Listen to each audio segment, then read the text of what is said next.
Depuis la survenance de cette situation malencontreuse entre l'honorable Sojinu Michel, qui est un ami, un frère, avec qui, je l'avoue, j'ai une certaine complicité, et complicité positive.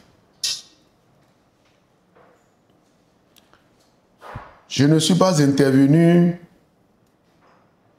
malgré toutes les interpellations. Pour une bonne action, il faut bien choisir le temps et il faut bien choisir le lieu. Ma présente intervention s'inscrit dans la ligne droite de la troisième sortie de mon ami Michel Sojinu. Apparemment, des 28 députés ou des 27 députés restants, je parais pratiquement le seul avec qui, depuis la survenance de cette situation, l'honorable Sojinu parle. C'est vrai, c'est lui qui décide de m'appeler. Quand il ouvre le téléphone et qu'il me parle, après nos échanges, le téléphone est fermé. Même si j'ai des compléments d'information à lui donner pour qu'il revoie cette situation, cette attitude, je n'ai plus la possibilité. J'ai fait beaucoup de propositions à mon frère. Quand nous sommes dans une organisation où la démocratie règne, comme cela se doit, je crois que le droit à la réflexion, le droit à la préférence n'est pas supprimé. Et nous avons joui de ce droit-là en développant, nous, notre intention, en préférant que le choix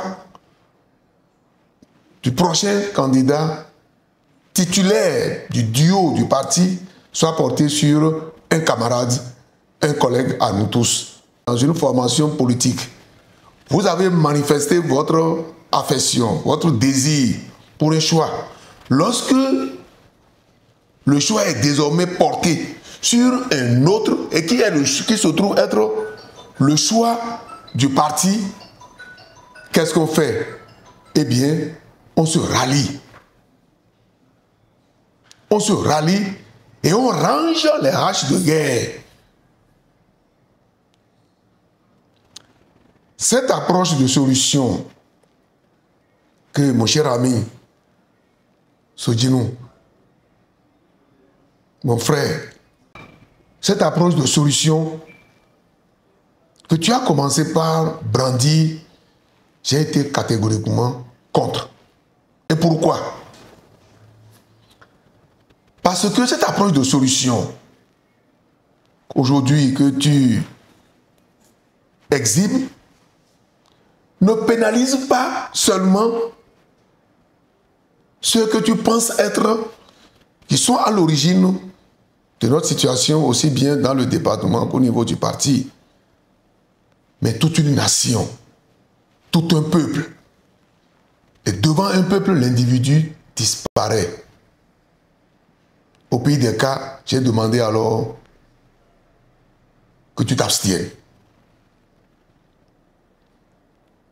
Nous avons beaucoup échangé. Et dans mes propositions, tu n'es pas choqué. Je n'ai jamais pensé que tu pourrais pousser jusqu'à ce point. Ta témérité. Je respecte ta décision. Mais j'ai attiré ton attention sur les risques de ta décision. Et que je ne pourrais pas être avec toi et te pousser à supporter parce que la charge sera trop lourde, j'ai estimé. Ça fait 10 ans que ce peuple est en train de souffrir de souffrir le martyre. Ça fait 10 ans que nous avons le pouvoir en place à décider d'envoyer nos compatriotes injustement en prison. Ça fait 10 ans que nos compatriotes sont en exil injustement. Ça fait 10 ans que nos pauvres populations, nos pauvres paysans travaillent et ne vivent plus des fruits de leur travail. Il y a suicide, il y a noyade, il y a pendaison. J'ai dit, tu ne porteras pas sur ta conscience la mort d'aucun Béninois. Et que là où tu tiens à aller là, je ne souhaite pas que la vie d'un seul Béninois soit mise en péril de ton fait. Je crois que j'ai insisté au point même de paraître dérangeant à tes yeux, chiant. Et j'ai accepté parce que je ne peux pas cautionner ce qui se prépare là. Mais ce qui a motivé cette intervention de ma part, c'est ta troisième sortie que tu viens de faire. Cette troisième sortie, mon cher Michel, je suis dérangé. Là-dedans, tu as parlé de la falsification de ton document. Je suis un peu peiné de t'entendre le dire.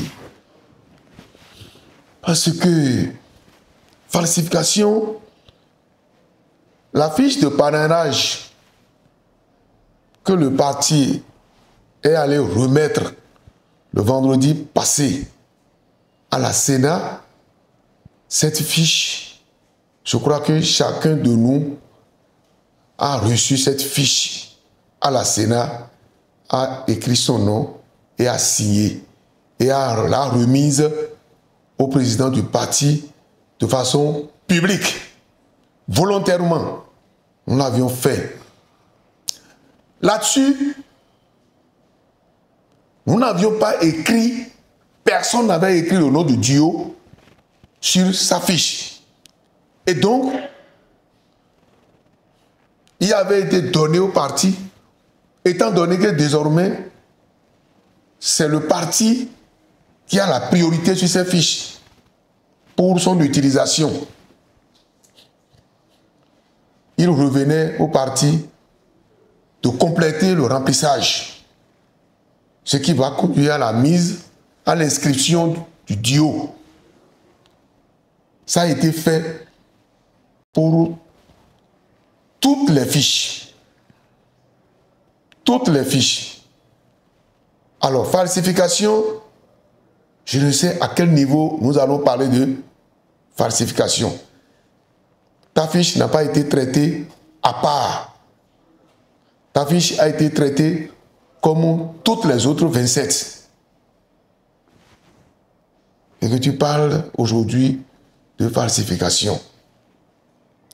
Je crois que aujourd'hui tu es le seul à poser un acte. Soit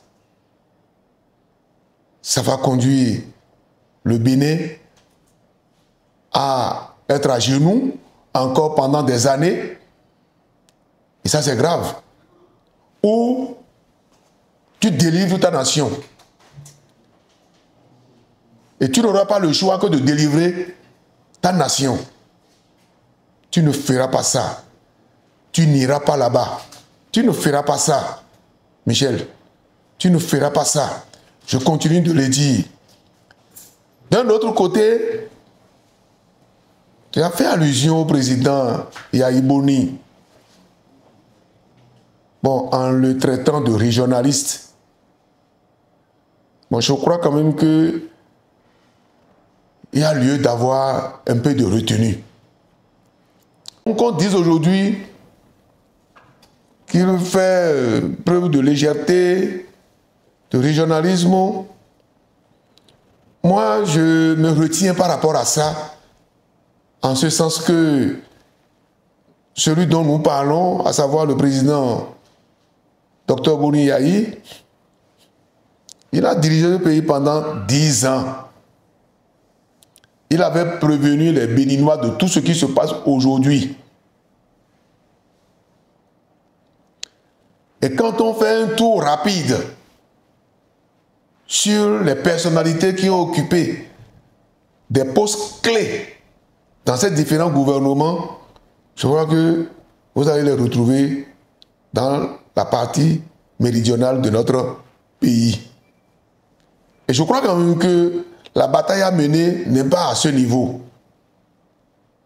Aujourd'hui, quelles que soient tes récriminations, quels que soient les reproches à faire, ça ne peut pas justifier qu'on prive le parti de ta fiche et que par ricochet, empêcher la participation de cette formation politique, la seule de l'opposition, la plus en vue de l'opposition aussi, de prendre part à ce rendez-vous électoral d'avril prochain. C'est capital.